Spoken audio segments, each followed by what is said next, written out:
Warning: this episode contains brain food that will lead to improved emotional and social intelligence.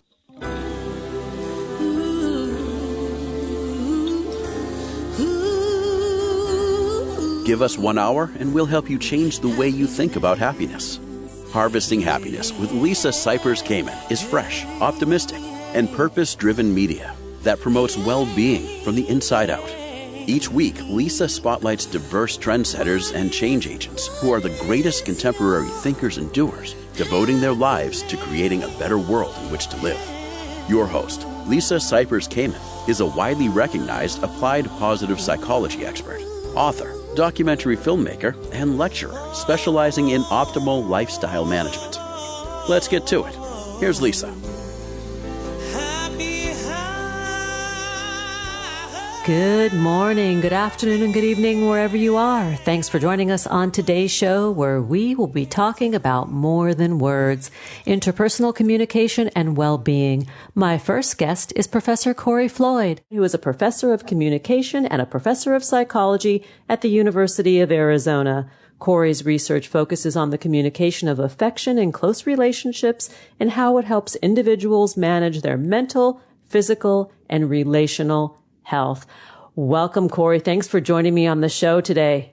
I really appreciate you having me. Well, I if anybody could see, I'm doing like a big virtual hug of air to Kory because I so appreciate him and the subject we're going to talk about, because connection and affection is where it's at for our health in so many ways.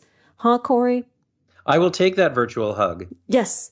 Yeah, you are absolutely right. And it's especially true these days when so many of us are feeling that residual sense of isolation coming out of this pandemic. Yeah. And as we watch images, those of us who are paying attention to the news and we see what is going on in other parts of the world, right now we're looking at news of Ukraine. We still have ongoing news of Afghanistan.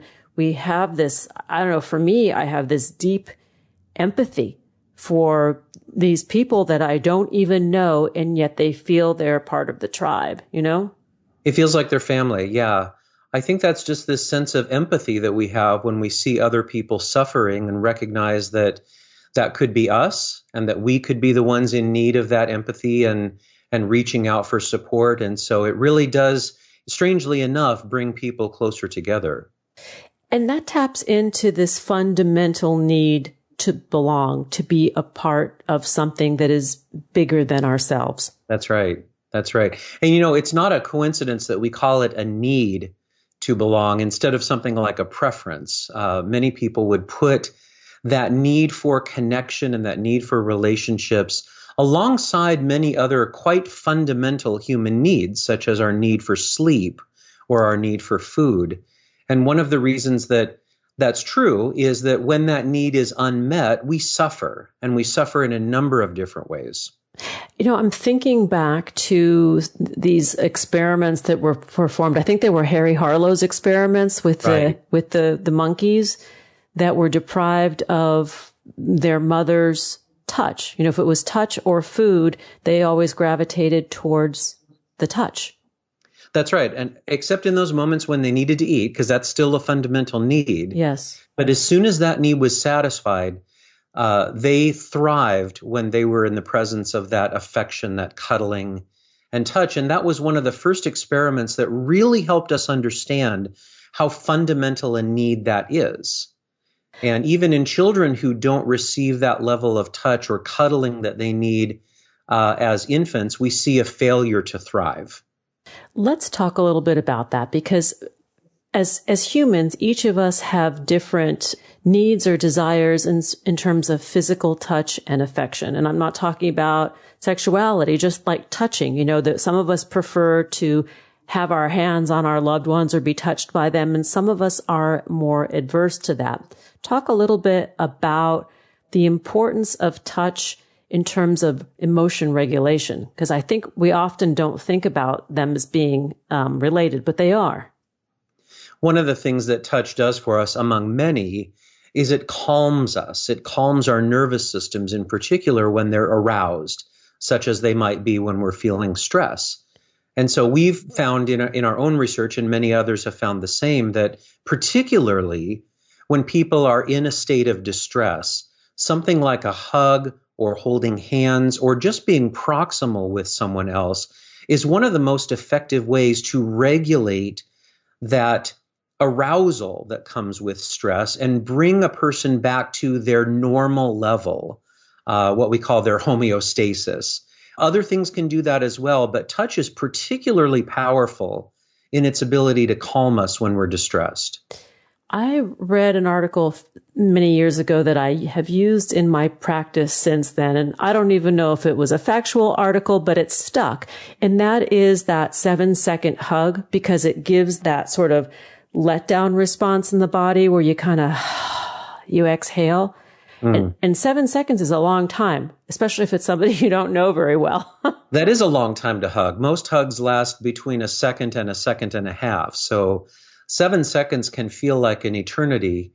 And for many people, as you mentioned before, that would be something that could actually be stress inducing. Yes. If someone is not particularly amenable to touch, or if that's a way of interacting that's not comfortable for them, then that level of touch can actually be something that elevates their stress. I often say that we don't all need the same amount of affection in our lives any more than we all need the same amount of sleep. But nobody needs none. Mm-hmm. So it is partly a matter of knowing where our comfort zone is, where our sweet spot is, if you will, with the person that we are interacting with. And when we can reach that, whether it's 7 seconds or whether it's 3 seconds, it really does have that letdown effect. And it is almost as if the stress is literally melting away from our body. Many people describe it in that way. You see it, I think, like when animals curl up, like when a dog or a cat try to find that spot, and they get into that happy, sweet spot, and they could be sort of nestled next to you, and then they have that shuttered letdown. Yeah, that's right. That's right. And, over time, that's a very adaptive response to be able to self-regulate and self-soothe in that way. It does require a certain level of self-awareness. As we talked about before, not everybody is going to want the same level of connection or the same amount of touch in their life. So it's important to know what is optimal for you and what is optimal for the people who are close to you. But once you do know that, then to have that ability to self-soothe is really quite adaptive and functional in the long run. I sometimes say that one of the greatest things about affection in terms of its relationship with well-being is that it doesn't benefit us just when we receive it. It also benefits us when we are the giver of the affection, when we instigate it. So I very often will tell people that when they are feeling distressed or when they're feeling dysregulated, the good news is that you can be proactive. You don't have to wait to receive a hug or somebody else reaching out to hold hands with you. You can be the instigator of that behavior. And our research has actually found that we benefit in terms of our health even a little bit more with the affection that we give than with the affection that we receive. I had not heard of that. That is really interesting. And I wonder, have you done any studies about people's feelings and responses during the pandemic when the ability to touch became difficult because we were disconnected from one another physically?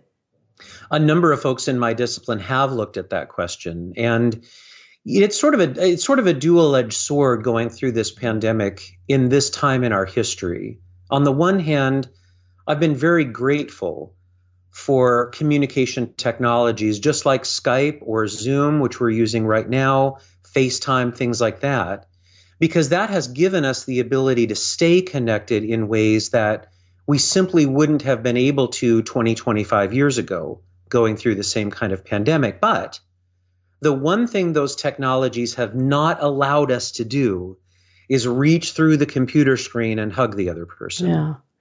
So touch is still that sense. It's still that way of connecting that has seemed out of reach for us.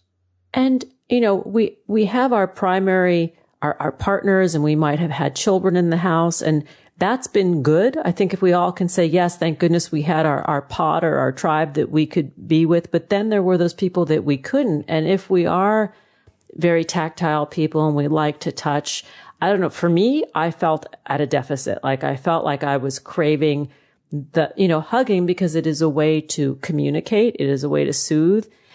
And so I see now that the contrast heightens, my awareness of how hard it was in the rearview mirror.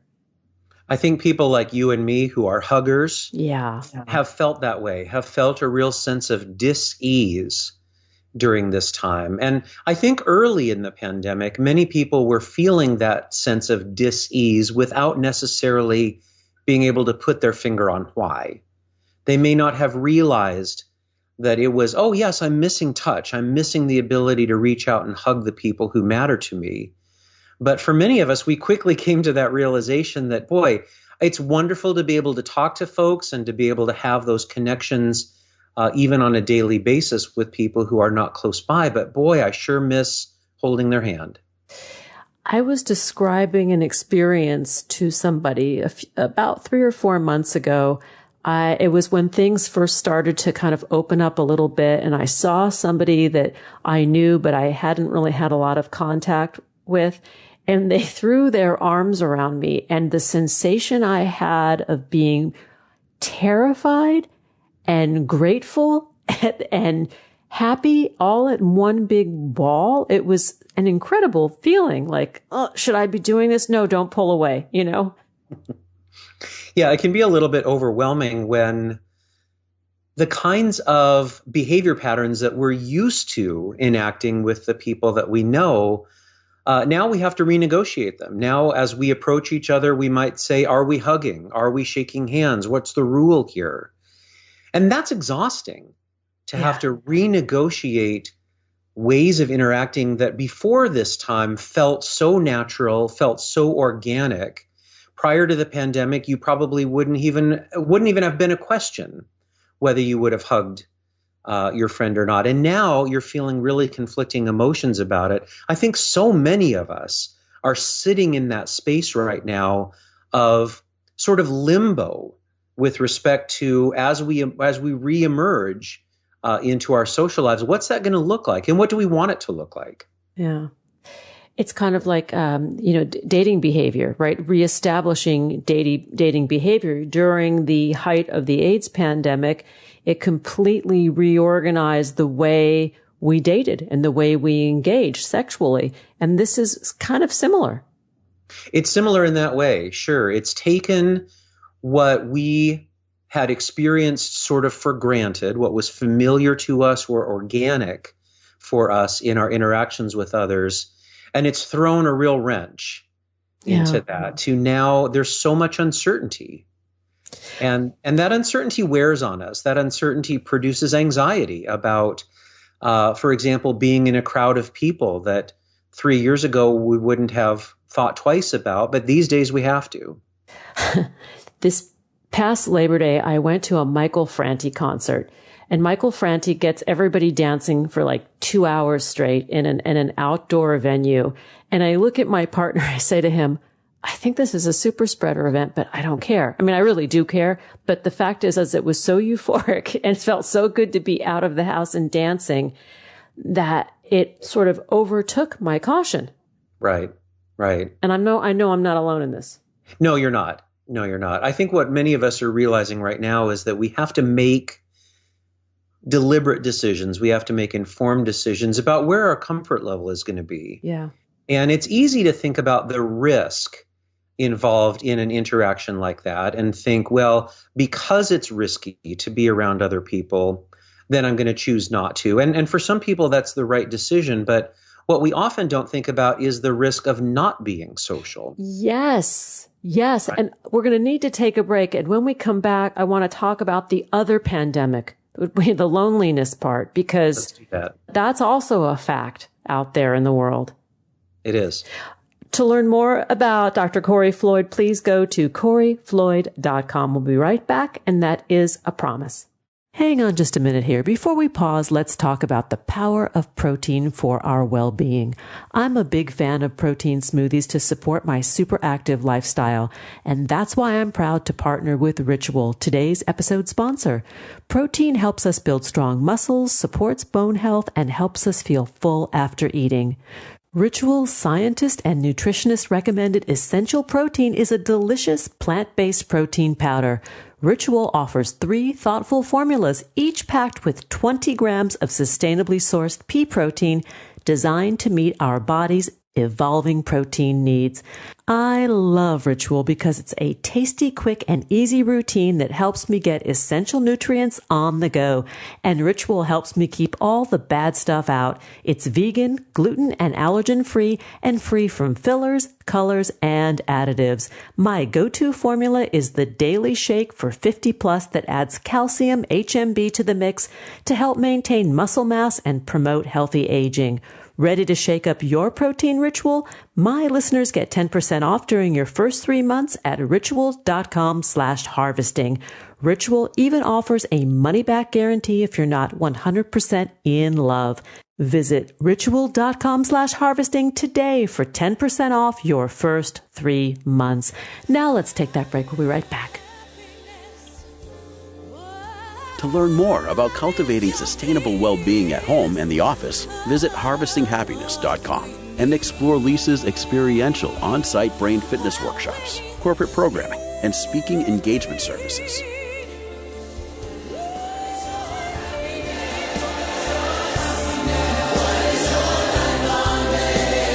And we're back talking about more than words, interpersonal communication, and well-being with my guest, Professor Kory Floyd. Let's get back to it. So, Kory, let's step into the territory of the other pandemic of loneliness, which I think is global. It really is, and it has been heightened for so many people in the last couple of years. Even people who hadn't really experienced loneliness prior to the pandemic are coming to understand what that feels like now. I think one thing that's true about loneliness is that if you haven't experienced it yourself, at least with any kind of intensity, then it can be an experience that's really easy to dismiss or overlook. And so when you are around people who are suffering from loneliness, often a natural response in that situation is simply to say something like, just get over it. Or go out and meet people, or just do what you need to do to overcome this situation. What they don't realize is that when you are in the grip of loneliness, there's a lot of hopelessness that goes with that. When you're really, truly entrenched in loneliness, it can be very easy to believe that things are never going to get better. I want to ask you to describe loneliness, because there's a difference between feeling alone and feeling lonely. Those are actually quite different things, and I'm glad you brought that up. It can be easy to equate those two and think, well, if I'm alone, let's say I've just moved to a new city and I don't know anybody, or I've started a new job, that if I'm alone, I'm going to be lonely. And conversely, if I can just get out and be with people, then I won't have any feelings of loneliness at all. And that's actually a fallacy. The two are related, but not in any kind of causal way, such that I can be surrounded by people and still feel lonely. And conversely, I can be alone in solitude and not feel lonely one tiny bit.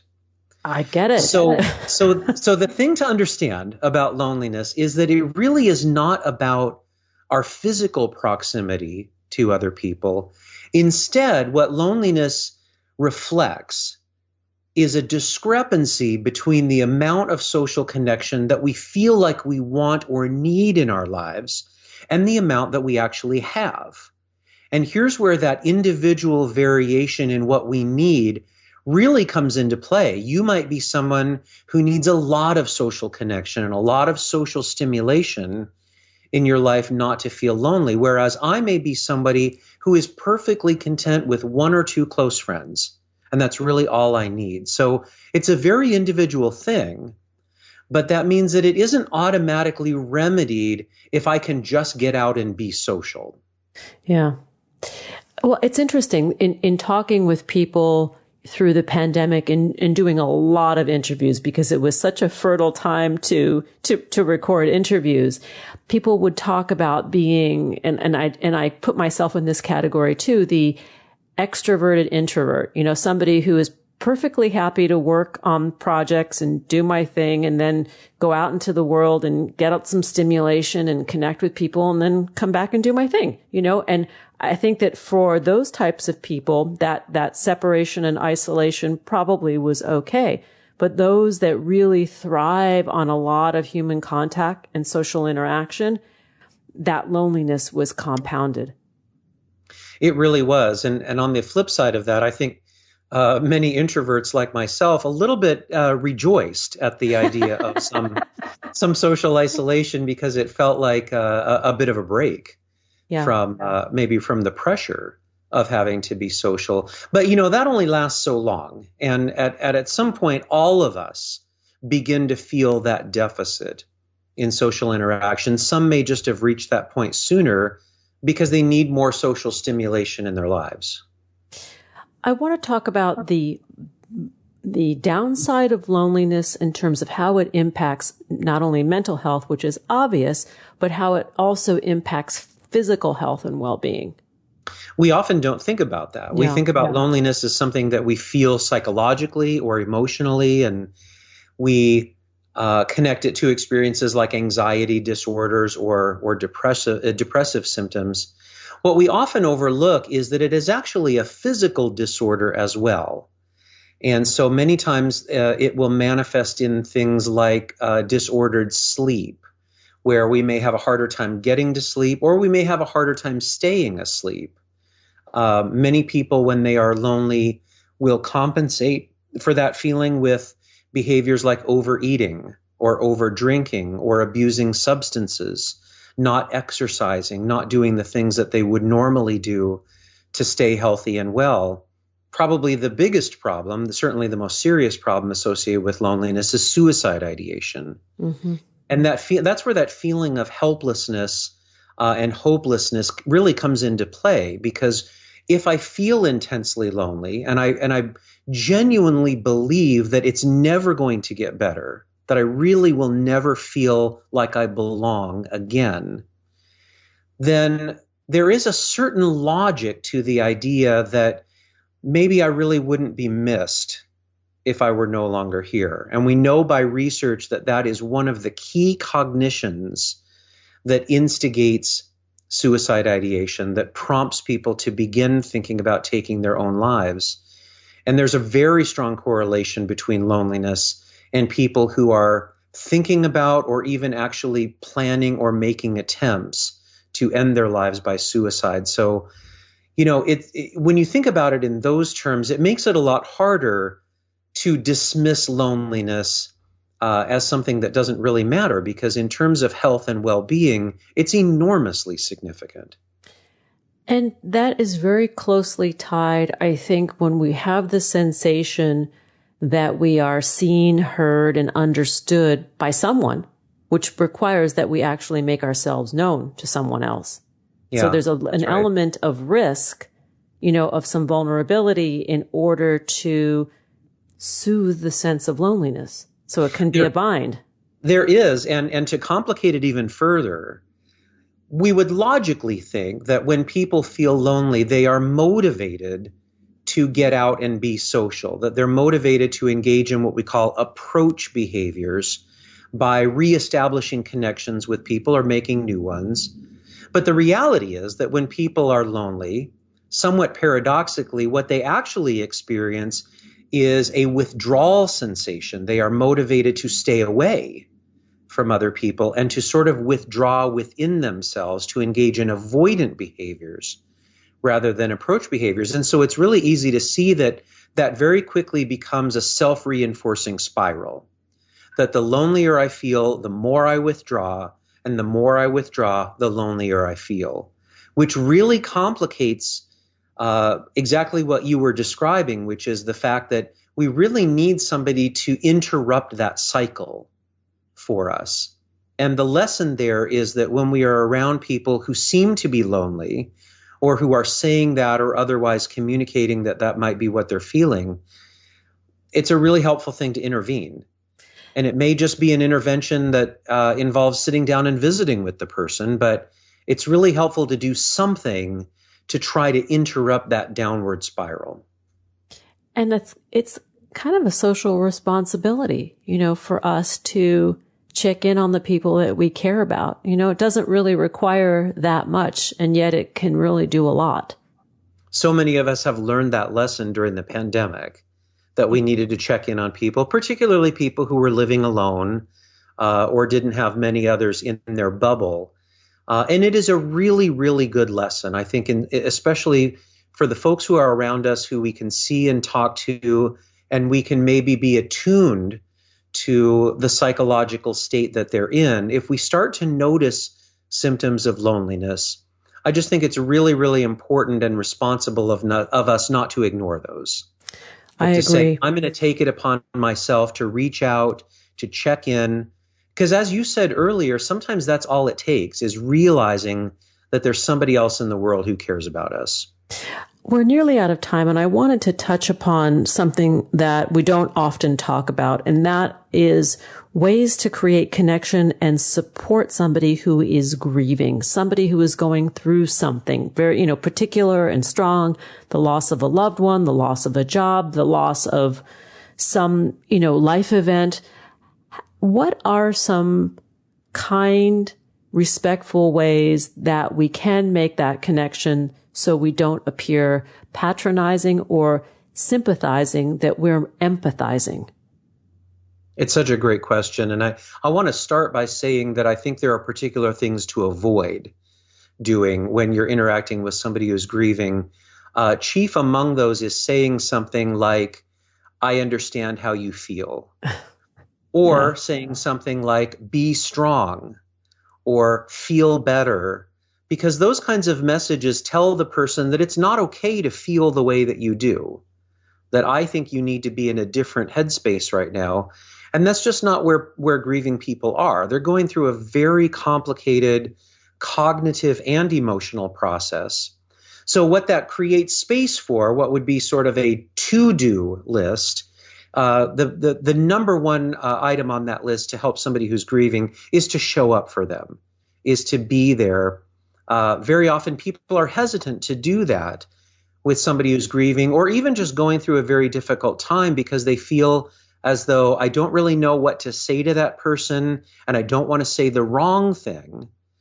So to be extra cautious, they simply say nothing. They simply ignore the situation, thinking that they're giving the person space or doing good. I think the most important thing that somebody can do is show up and listen. Yeah. You don't need to say much of anything, but what's so helpful with people when they're grieving is to feel like they're heard. Yeah. And I've even said in those kinds of situations where I don't know exactly what to say, but I just want to tell you that when I put myself in your shoes, I can see how it hurts. Right. Exactly. And that's that empathy you were talking about. Yeah. And that's so important for a grieving person to know there's somebody else here who sees me, who hears me, and who accepts me in this moment that I'm in. They're not trying to fix me. They're not telling me I should feel differently. They're just sitting with me in my grief. And that is enormously therapeutic. Oh, it's amazing. It's very, very therapeutic. It's like medicine. Yeah, it absolutely is. We are out of time for now, but we have to have more of these conversations, because if we could sprinkle the world with word hugs, it would be a more peaceful place. Agreed. Sign me up. Oh, yeah. Me too. To learn more about Dr. Kory Floyd, please visit koryfloyd.com. And that's Kory with a K. Kory, thanks for hanging out with me. It's been a delight. I really appreciate you having me. Me too. We're going to take a pause. We'll be right back. And that is a promise.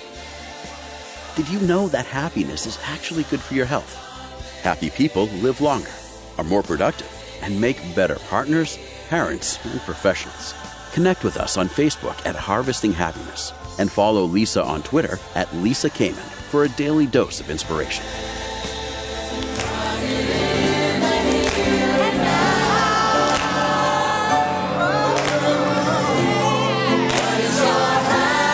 Welcome back. We're continuing the conversation about more than words, interpersonal communication, and your well-being. My next guest is Professor Valerie Manusov. She is in the Department of Communication at the University of Washington. She has studied interpersonal communication generally and nonverbal communication specifically for almost 40 years. Professor Manusov is the co-editor of the Sage Handbook of Nonverbal Communication, and she's in the house talking about what's said and unsaid. Valerie, thanks for joining me today. My pleasure. Thanks for inviting me. Well, this is a juicy topic because around my house, we talk about tone and attitude as being part of the communication structure. And while we giggle, there's a lot to that, right? There is, absolutely. Talk a little bit about how we build and maintain connection in our relationships through our communication styles. Sure. There's so much to that question, and specifically about nonverbal communication, though it's also about talk. So many aspects of interpersonal communication are involved. We think oftentimes about interpersonal communication as just how we talk to other people, one-on-one, face-to-face, or online. But the process of doing that, the process of communicating, also builds relationships and destroys relationships. So it's a sort of integral part of connecting to other people, even sometimes in the smallest moment. If you're talking to a barista or someone in the grocery store, you can still have these moments of connection if your communication is more sort of clearly directed toward the other person, where you feel like you're really listening carefully, asking questions that you really want to know the answers to. When people ask you questions, providing authentic answers to those questions, and really staying present and engaged in that moment. So you can have these kind of connections with people very randomly, people you may never see again, but the people in your life in particular, that's where it really matters. So it's an ongoing process, something people have to do pretty much every day to stay connected to each other. So once you are connected, it doesn't mean you're going to stay connected unless you're really continuing to use some of these processes. So you're home with your kids and you're making dinner, and your kids are sort of talking to each other and at you, and you're not really paying that much attention. You're just sort of telling them to set the table. That's not a very connected moment. Instead, you might invite them to come over and cook with you, ask them about their day, really listen to what they're saying, look toward them to make sure that they understand that you're listening to them, that they're heard, and inviting them to sort of model that same behavior with you so that they know what it feels like to really be connected and really be present with somebody else.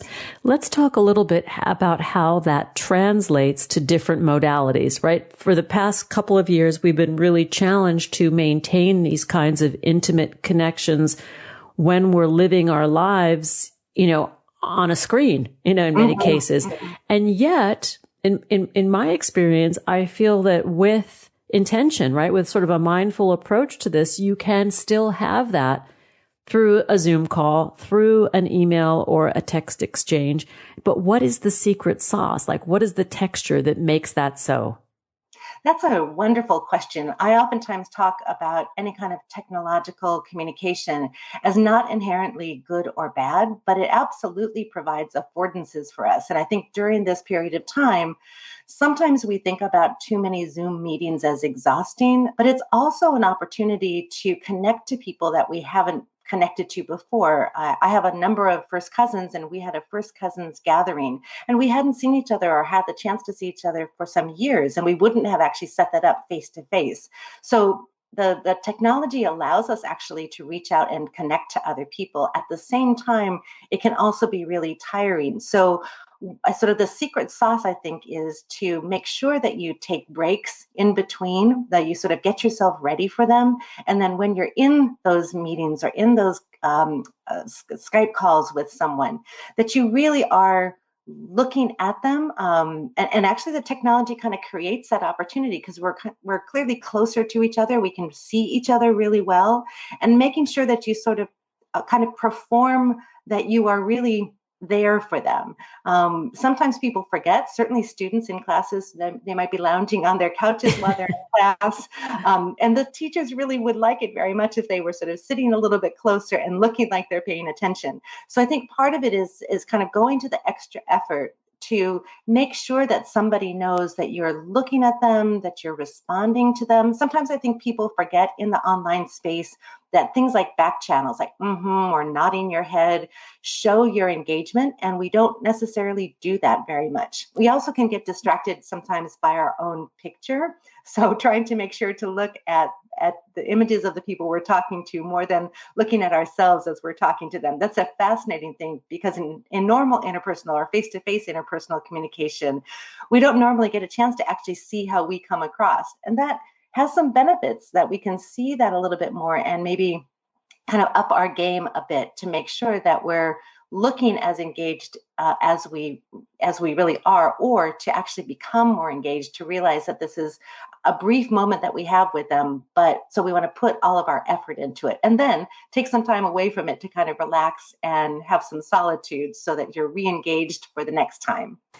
Talk a little bit about those back channels you just mentioned, the nod, the because these are the subtle parts of communication that probably are more powerful in forming the connection than the words themselves. I think oftentimes, yes. I mean, certainly what you talk about can matter, but you can have a very basic, how is your day kind of conversation where you're not really saying very much, but you're right, it's how you're saying it and how engaged you are. So back channels are things that listeners do when they're not the person who's speaking. So in a regular conversation, really similar to what we're having now, people take what's called the speaking floor or the conversational turn. That's the time that they're speaking. They still use nonverbal cues in that, obviously, their vocal tones, their facial expressions, their gestures. But when a person is in the primary role of listener, their behaviors are really important too. So primarily to let the other person know that they are actually listening to them, that they're understanding them or not. So our nonverbal cues in response can have like a facial expression that looks like we don't quite understand something. And that lets the other person know that they need to fill in some additional information. Or we can show that we really agree with them, and that can encourage them to talk more about that. So how we engage as a listener through our facial expressions and through the vocalic cues that we use, like saying, or those kinds of things really are important for the continuation of the conversation. It can also let the person know when we're ready to speak. It's the way that we negotiate, kind of taking turns in conversation. But we all kind of know someone that's in our life who's a really, really good listener. And we probably know someone who we think of as not a good listener. And a part of that may be that both of them might be actually hearing the things and understanding what we're saying in the same way. But it's really how they're responding to us. Are they asking us kind of follow-up questions? Are they sort of probing the things that we're saying? Did their responses show that they're understanding what we're saying, even if they're disagreeing with us? Those kinds of things are really, really important for someone to feel like they're being heard. The listening process, I want to touch upon that for a minute, because I remember when I was in graduate school that we spent a lot of time on learning listening. Really the art of listening, from body language to follow-up questions when it was our turn to speak. I mean, it really taught me about listening is as important in being an effective communicator as being the one who's the speaker or the storyteller. Mm-hmm. And I think in terms of connecting to other people, it may even be more important, because people want to be around someone that seems to want to be around them and seems to think that they're interesting or seems to care about them. And we show all of that potentially through our listening behavior. Let's talk a little bit about the role of body language, sort of like cue number one or rule number one, don't cross your arms kind of thing. It's a really funny thing, having studied this for a long time. There's a part of me that wants to be able to give people a really clear list of things to do and not to do. But I really can't do that, because so much of it depends on context. But I think something like crossing your arms is interesting. I often talk to my students about this on their first day, and I cross my arms and I ask them to tell me what that means. And there's probably about 20 different things that it could mean. It could mean that I'm angry at them, or I'm a closed off person, or I'm covering a spot on my shirt, or I'm cold, or I'm psychologically protecting myself, or, there's so many different things that it could mean. And so it's hard to know how someone else is going to predict our behavior or how they're going to respond to it and interpret it. So in that sense, that while there are some things that we could think about, and particularly how we want to come across. And so something like that, if we don't want to come across as sort of cold or aloof or angry, we certainly would want to think about our behaviors and how they might typically come across to other people. But there's so much variation, and it can be understood so differently depending on what we're saying and the context that we're in. So clearly, if it's a really cold room and we're crossing our arms, it probably wouldn't be perceived as problematic. But I guess sort of what I generally talk about is the idea that we can't necessarily, we especially when we're the ones seeing somebody else's or hearing someone else's behaviors, we ought not to jump to a conclusion that we absolutely know what they mean, because behaviors are known as polysemous. That is, that they can have many different meanings, all legitimate meanings in our way of understanding behavior. And so if we think, oh, that person is mad at me, and we only look at that, their crossing of the arms, and we don't think about anything in the context or other things that it might mean, or how much we're bringing our own history in to how we're interpreting the behavior, we oftentimes, I think that's the biggest source of miscommunication between people, and really can lead to a lot of conflict. So I would absolutely say that as sort of the person who's enacting the behaviors, you want to think a little bit about how someone else might perceive you. I generally try to tell people, though, the most important thing is to be authentic, and also to kind of look for the other person's cues, especially their facial cues. If they seem to be responding in some sort of way that's not how we wanted them to ask them about it. Say, oh, you look like you're a little bit unhappy with what I just said, or and then it provides an opportunity for conversation. But it's really, even though there are many, many lists of sort of the top 5, 10 things to do or not to do, I think it's more complicated than that. I think the better thing is kind of increasing our sensitivity, both in terms of what our own behaviors might suggest to other people, and this idea of not jumping to conclusions that we absolutely think we know what someone else means or what we're learning about someone else's personality through their nonverbal cues. Let's take a pause. And when we come back, we will explore more with Professor Valerie Manu. To learn more, please check her out at the University of Washington. And also, she is the co-editor of the Sage Handbook of Nonverbal Communication. We'll be right back, and that is a promise. Who says money can't buy happiness? Whether you are a skeptic or seeker, check out Lisa's new book. Are we happy yet?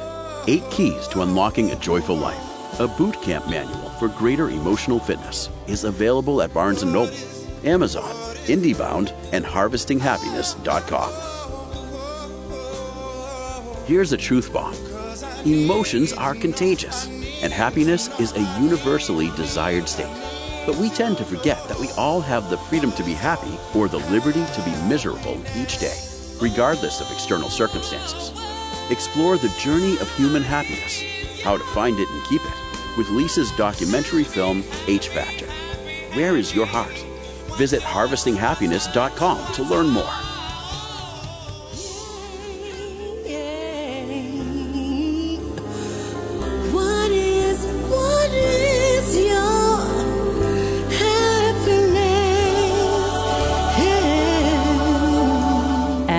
We're back, continuing the conversation with Professor Valerie Manu. We're talking about more than words, interpersonal communication, and your well-being. Let's get back to it. As you were speaking in the prior segment, I wrote down 4 things, and I don't know if they are the right terms in your world, but the idea of asking open-ended questions, the idea of reflecting or paraphrasing or perception checking with the other person to make sure they're getting what we're trying to say. And then this notion of building connection and alliance with the other person, even if we don't necessarily agree with them. Finding like the Venn diagram, finding the way in. Mm-hmm. Gosh, all three of those, I can spend the next 12 minutes talking about each part of each one of them, but I'll try to do a quick one. I think I'm going to start with the third one because I think that's so relevant at this particular time and so difficult to do. One of the things I often try to encourage my students to do is to remember that we are all human beings. And first and foremost, another person's humanity matters the most. And when I think when we think about each other in terms of our humanness and not necessarily in terms of our political group or our race group or our country of origin, we can go into that with the idea of, I want to learn about this person and I want to see where we're similar and dissimilar. It's a very, very hard thing to do because there's so much that's getting us to see ourselves as inherently different from another group, and then sometimes kind of in polar opposite and even antagonistic to another group, like that group is dangerous to us. And most people are not. Certainly some people are, but most people are not. And so the idea of kind of going into our conversations, trying as best as we can to sort of be vulnerable and open with that other person and show who we are with the hope that they'll also show who they are. And one way to do that certainly has to do with the kinds of questions that we ask. And open-ended questions, and especially those that are not leading, can be really, really important. And they sort of say, I'm curious about you. I want to know your perspective. And so, you know, you ask a very open question that really says, tell me more about kind of what you're feeling at the moment, or why is this a hard time for you? That sort of thing, and especially said in a kind of empathic way, really can make a big difference. In terms of sort of paraphrasing, I know that that's something that's part of something called active empathic listening. And I also know it's something that psychologists get trained in quite a lot too. And I know a couple of people who are really, really good at that. And for me, it also makes me feel very heard. I have a graduate student named Devin, and whenever I say something, she'll come back and say, what I hear you saying is this. And I really enjoy it because I feel like, wow, she really listened to me and kind of put it in her own understanding. But sometimes paraphrasing can feel a little bit awkward and inauthentic. And so I think people have to be really careful. But I absolutely feel like if you pick up on what someone else says in some kind of way, so say that they've just told you about something, you say, gosh, that experience that you had in your childhood really sounds like it was tough on you. I can imagine how that must be, but can you tell me more about it? That I think it acknowledges that what they've been saying, but it also doesn't kind of go into too much detail in terms of paraphrasing that a person says, why are you just telling me back what I just told you? So paraphrasing can work really well, but it is such a skill. It's not something I'm necessarily even very good at. Some people are, but I think the concept behind it is that you listened well enough that you understood what they've said and you're able to mirror that in some way in how you respond to the other person. So all of those things really do work potentially to form connection rather than to exacerbate difference between people. And that's, I think, such an important goal at any moment, but particularly at this moment for us. I want to talk a little bit about conflict and about models of leadership. You and I spoke before we got started with this interview about the president of Ukraine, and he is on the world stage, somebody who is modeling a set of skills and a way of being in the world that a lot of people are responding to in terms of leadership and empathy and connection. And I would love for you to talk a little bit about that.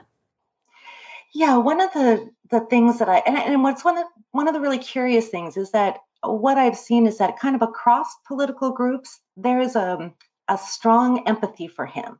So even there isn't the kind of polarization that we're supposed to like one person or another person based on sort of who the spokespeople are in our group. Zelensky is really getting not universal, but really, really strong amounts of regard and praise for how he has been navigating this whole time.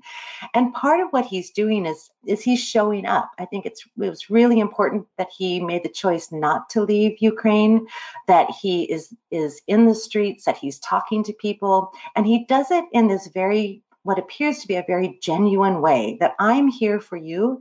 This country, you mean a lot to me. And it's real, it's heartfelt, it's who he is and why he's in that position. And that model of a leader is a really wonderful one. It has the potential to change the way in which we think about what good leadership is, what it means to be strong. So strong doesn't have to mean bullying and sort of, puffing out your chest. It can also mean showing up and caring and encouraging people to be their best. And I think that's a lot of what Zelensky has been doing during this time. I think he's been fascinating to watch because he is not somebody who is minimizing the risks or the threats or the possibilities or the inevitabilities that are coming his way. He keeps it real. And for me, as the listener and the viewer, I think, well, that's quite remarkable because it's not how leaders usually show up. I agree with that. And I also think it's a great model for parenting. So it's easy for us to want to hide stuff from our young kids in particular, because the world can be a hard place. At some point, the kids are going to find out about that, and they're not necessarily going to have the tools. They won't have sort of scaffolded their skills to get to the point where they can do that. But certainly with teenagers and young adults, the more you can be authentic about what your own challenges are, or the challenges that are going on in the world, but still providing kind of optimism and a sense of, we're going to do the best that we can with this, I think is great for a leader, rather than saying everything is okay and we're going to win this and it's all going to be wonderful, because nothing is ever that straightforward. And I certainly understand the motivation to want to increase morale by saying everything is okay. But I think in the long run, that's not very trustworthy. And what I think Zelensky shows is the sense of trustworthiness. And that comes in part from his ability to both be encouraging, but also be honest about the challenges. And, going back to talking about communication style, I think one of the things, as you were speaking, I wrote down the word infantilization. I think that that is a communication style of leadership at times, and that's a mistake. And in this case, that's not how this person is approaching his leadership style. Right, absolutely. And who wants to be treated that way anyway? Yeah. That's always a useful thing to think about too, is would you want to be treated the way that you're treating other people? And if you say yes, that's great. I mean, that means that you're probably doing something right. But if you say, oh, actually, if I was being called names or yelled at in this way, I'd feel pretty rotten. And it certainly wouldn't motivate me. Even if it might make you, as the person who's doing the yelling, kind of feel better, or feel like that's what a leader is supposed to do, is to demand that people do things. If you realize what it would be like if you were on the other end of it, I think you'd probably change your style. Let's talk about conflict. As you say, conflict, when well done, can bring people closer together. I love this. This is a hard one for me because I was a conflict avoider most of my life. In fact, when as you mentioned at the start, I've been teaching in this area for a long, long time. And so I would get to the section on conflict in my interpersonal communication classes, and I would show them a video of John Gottman's work, which is wonderful. Oh, it is. And then we'd move on to another topic. I did not want to talk about it. But in my older years, I've learned actually to not be afraid of conflict. I think I used to be afraid of what I would find out if I allowed someone to tell me what they really thought. And now I have a more solid footing in my own self and my life that I can hear that. And the wonderful thing is that usually what you hear is less negative than what you think you're going to hear. And so I wish that I had engaged in conflict or talked to people around things that were conflictual, because both I probably could have taken it probably wouldn't have been as bad, and relationships would have been able to be maintained, because if you don't deal with conflict, relationships tend to fade away. But if we think about conflicts, there's a great work by John Wellwood, a book where he talks about the razor's edge. And the razor's edge is sort of pushing yourself to the limit. And conflict allows you to do that, sort of the limit of where you are, and it allows you to grow beyond that limit, both as an individual and in a relationship. again, if you're kind of approaching conflict as let's talk about what's going on for us, no blaming, no shaming, but really just sort of expressing what the concerns are with the idea of trying to work through it and make it better, or even sometimes to say that these things are really tough on me that you do. The other person that needs to hear that sometimes, because otherwise that thing is going to continue to bother you, or you're just going to need to find a way to let go of it. But usually it's best if people can work together on it. But it's a really important thing to learn how to do it. So starting with less important things and finding out what counts as good, and even giving each other feedback on how well they handled the conflict can help. But most of us, because there's so many emotions that are often involved in conflict, the worst of us comes out. And we're really looking for someone else to blame. And in that sense, we lose that person's humanity and forget that they're another human being who's doing their best. So if we approach them in terms of conflict, like, I just need to express that this is going on for me. And hopefully they can kind of hear that and talk a little bit about maybe why it's happening, what they might be able to do, what they can do together. I think that helps. But conflict is a tough one. But absolutely, the more you practice it and the more you get feedback on it, the more you listen to yourself, the better you can be. And in getting better, you get the benefits of what you learn about yourself and the relationship and another person through dealing effectively with conflict. And then you ultimately get the gifts of greater connection. I mean, that being the reward, not even the goal. It's the byproduct of the process.